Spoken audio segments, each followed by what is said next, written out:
Hello, everybody. Welcome to another episode of the Mess Hall Podcast. We're still getting our bearings on this one. We're a little bit behind, so we're going to play our theme song. Yeah. Maybe we will. Maybe we won't. We have a new podcast room, so we've been just dealing with that. So bear with us, guys. So, it's not playing right, so that's awesome. So, like I said, welcome to another episode of the Mess Hall Podcast. We're pleased to have everybody part of our life and our fun and our podcast. So, this week, as the title says, we went to another farmers market. A farmers market just outside of Calgary here in Cochrane. So, I often get to comment, "Are you from Cochrane?" because my last name is Cochrane. No, I'm not from Cochrane. So, I'm going to disappoint some people from the Alberta area, especially when I used to be a chef and I had my name on my coat. And yeah, people would assume I was from Cochrane because it said Cochrane on my jacket. So I don't know if other people have their last name or where they're from on their jackets in Calgary. So, yeah, let's get into this madness. It looks fun. It's exciting. We have a bunch of stuff to try. So, as you can see on the food camera. Yeah.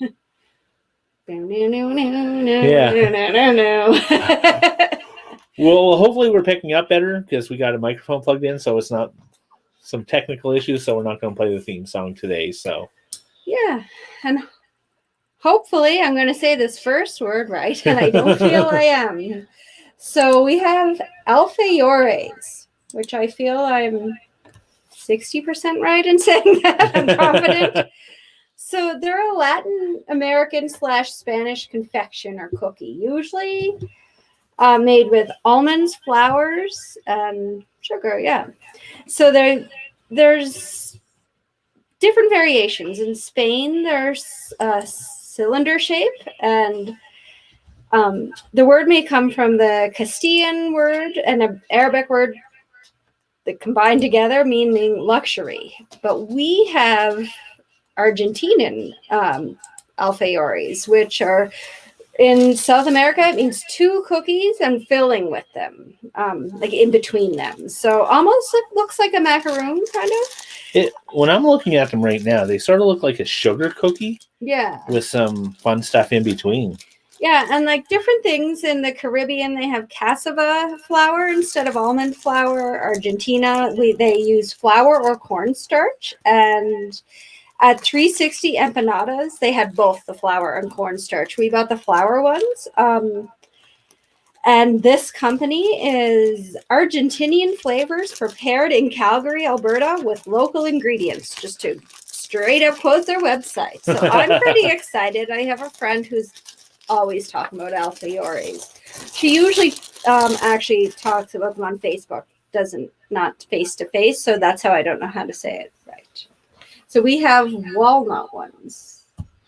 Oh, that's a lot softer than what I thought it was going to be.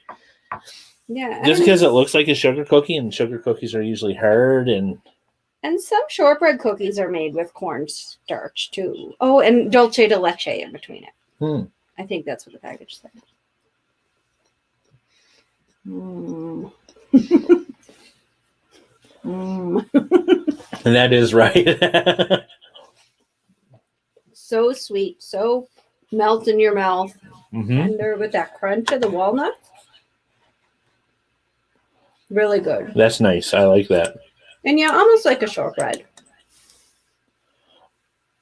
I'd say softer though. Yeah. It's definitely softer than like a Christmas shortbread. But still delicious. I really like that. Even though I'm going to have a drink of water, it wasn't that dry. I just like to have a lot of water. Well, we like to drink water to cleanse our palate, I suppose, for the next thing. But 360 empanada and more? Yeah. I'd like to try more. Yeah, and I think they do catering as well. But yeah. So that brings us to our next thing, which is the Fallen Timber Mojito. So, fallen timber gets their honey from clove and wildflowers, and they are near Cremona in Alberta. They often do tours and tastings, but now they mention that they're selling mead slushies that you can have outdoors at like picnic tables there. Ooh. And a mead slushie sounds good. So we have mojito, which is lime mint mead. So mojito is Cuban rum hot cocktail from Havana, and of course there's lots of stories. Is it Francis Drake who came up with it? Cuban slaves in sugarcane fields, or a cure for tropical sickness is one. And it says like immigrants were feeling like seasick and they went to the natives for a cure, and they had burning water, which is kind of like a primitive rum, I guess. Okay. And so the mint and sugarcane is to hide the flavor of the burning water, and the lime to help things like scurvy and seasickness. Oh, nice. So yeah, I feel like I'm one step away from not getting scurvy today. It smells really good. It does. It has that definitely lime smell to it, and like a little sweetness. So almost you can smell that honey. But it's so minty at the end. But yeah, you're right. unlike a mojito, when the mint hits you right away, this is nicely balanced. Yeah, because it has some nice sweetness in there, probably from the mead and the honey, which is really nice. And then, I think I could drink many of those and catch up to you awfully quick. I think that's the kind of the point of these ones. And they have this Mr. Pink one that looks pink and beautiful, and they kind of say mead is for with dinner, and these ones are kind of they're kind of like afternoon kind of cider kind of things. Yeah, that could be a really nice anytime drink. Yeah, afternoon. Nice chilled outside. That'd be perfect. Hammock. Yeah. That a squirrel didn't eat. I'm still a little bit bitter about my old hammock where it was bitten apart by a squirrel one day. So it was very disappointing. Yes. So we're not having squirrel. There is no segue here, but we have sweet gypsy bespoke chocolate, a strawberry coconut milk chocolate. So this is from a lady called Jan Laskanek from Cochrane, and she had 2 kids who were allergic to nuts, and she didn't trust any chocolate you could really buy, so she started making her own. It's also gluten-free. There were so many different kinds. Yeah, she had amazing flavors. Yeah, we were on the fence between this or lemon blueberry, but we got the blood orange. So no, we didn't. We got the strawberry. Not blood orange. They also had blood orange. I was trying to think of 2 things at once. So I tried to look up strawberry coconut as a combination because we were like, we don't see that too often, but I guess Starbucks has a drink, and you can also buy strawberry coconut liqueur. So for like daiquiris or say mojitos. Mm-hmm. It is warm in here, so it's melting in my hand, but I mean, I know it's coconut. I didn't expect the crunch for some reason.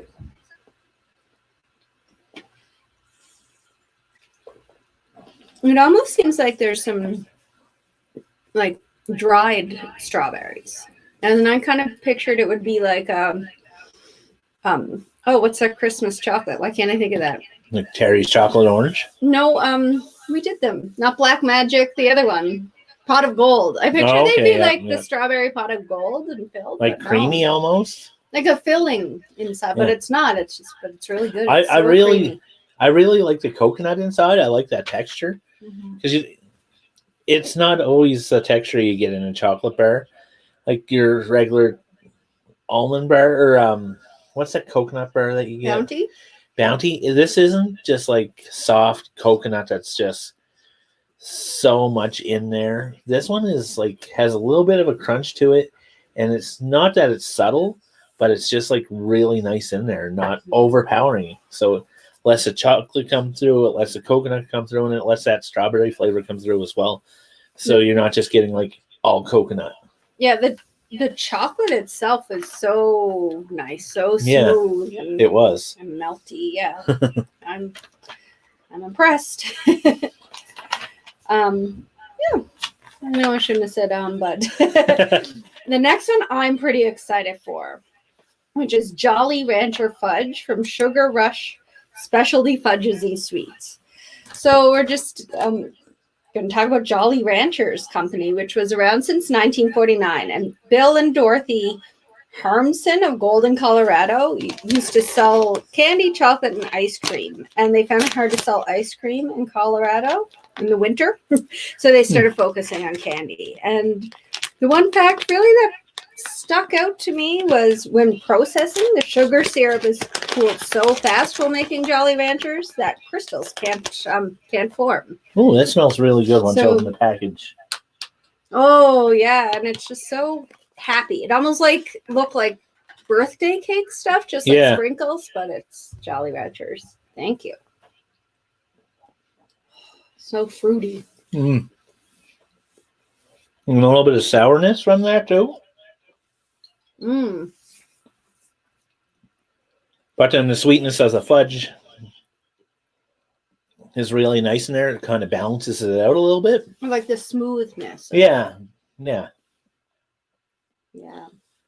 That's good. That's going to disappear. We have a special guest tonight. Hi, Ava. She doesn't get any fudge, sorry. Yeah, it was hard to decide there and the chocolate bar place, but yeah, they had a lot of different types of fudges there, and they all seemed pretty good. Yeah, but I thought this one was more the unique one. Yeah, unique. Different. They had a creamsicle one that was really catching my eye. The color was beautiful, but I think then we saw this and we were both like, yeah, we need to get that. Yeah, so now after the candy, we just need to take a little breather and have broccoli microgreens from Valley Green Farms, which is a farm outside Okotoks.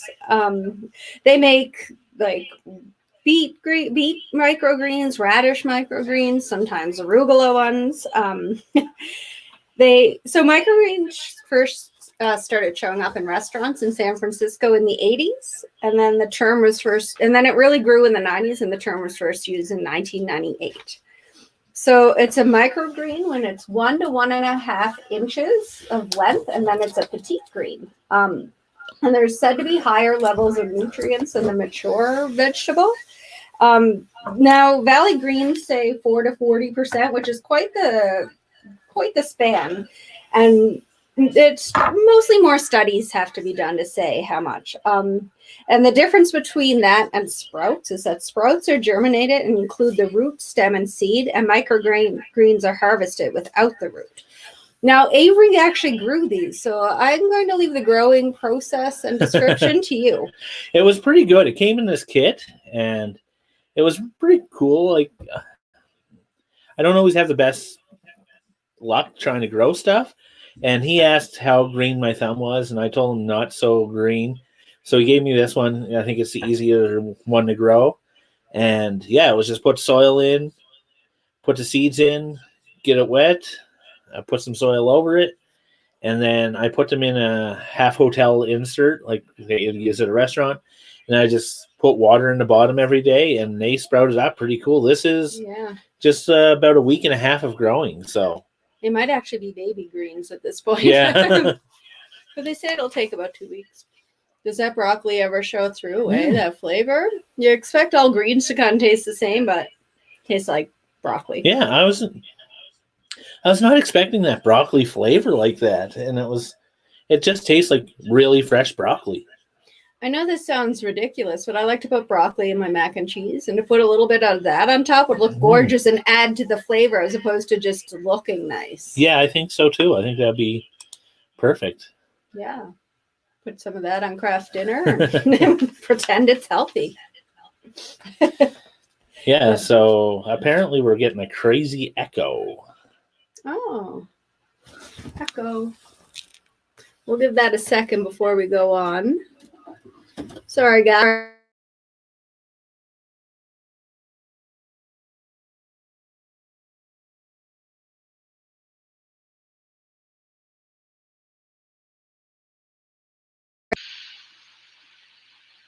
Okay, I hope that's a little bit better out there. Yeah. Yeah. So. Um, So the next thing is from the Go-To, which is a Vietnamese kitchen here in Calgary, and they make things like spring rolls and then different sauces. And we got this at the Triwood Market, and it's crispy caramelized shallots. We had similar product. It was chili garlic. I'm thinking it looks the same, and we put that on everything. So you'll see how this compares. So shallots originated in Central and Southeast Asia, and they're really just a type of onion, but they're less strong. And I'm going to just take a quote here from the Masterclass website. They break down easier for a meltier level of caramelization. And like garlic, shallots are grown in like in a head. They're found in a cluster with a head of multiple cloves. So, oh, that's good. It is good. A good coating on something. Yeah, the girl that was selling them there, she said it would be really good. She puts them on salmon, so that'd be kind of good. I was thinking shrimp. Not that you really like shrimp, but or like chicken nuggets. When I make chicken nuggets, that I make. I'm just thinking like straight up, just on a salad too would be really good. Some that, some broccoli greens. On top of pizza. Yeah. Some fudge. Yeah, because they were good. They were just like nice, simple, but delicious. So just like shallots originated in Central and Southeast Asia, they're also used in Indian cooking, like our next thing, which are lemon and pepper samosa chips, which come from a fine balanced food. So this is a man, Nash Visram, a caterer with a red seal, who makes these, and he does different caterings with Indian food.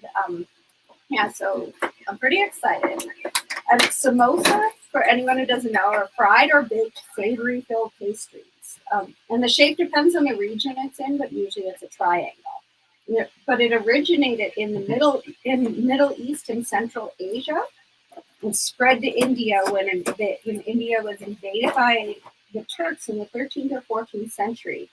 And they were called samsas at that point. And the Persian word sambusa means triangle, not sambuca. Yeah. That was bigger than I don't know if anyone saw when he passed me that, but yeah. Lemon and pepper. Yeah. And there's some good flavors.